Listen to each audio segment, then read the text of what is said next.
my garage about 10, 12 weeks ago, pulling a heavy trash can out, and I stressed my rotocuff, and I could feel some damage occur. That muscle was very sore. And day by day, it got worse to the point where my shoulder was stiff, my arm was stiff, my forearm, I could not bring my... Can you show them what you couldn't do?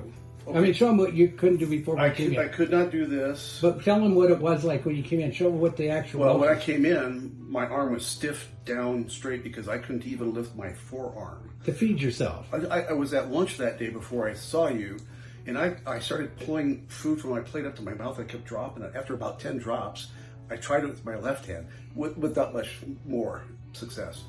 But after that first day where you focused on the forearm, I immediately had motion and the ability to feed myself once again. We've been progressively following and tracking the various trigger points, and each time there's been an increased mobility and a decrease in pain. And over what period of time have we been treating you?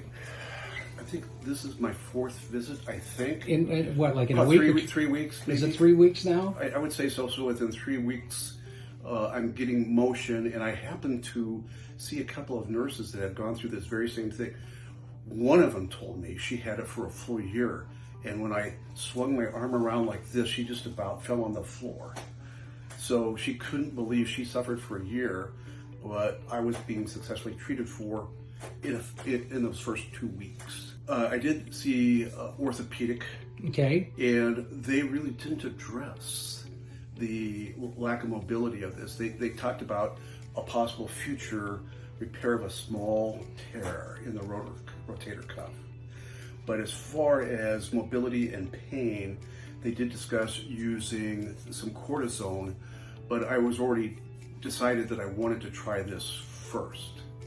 So I did not follow that. That option was always available. I could always do that. But after the first opportunity here, I knew I needed to pursue it and stay with it and see what happened.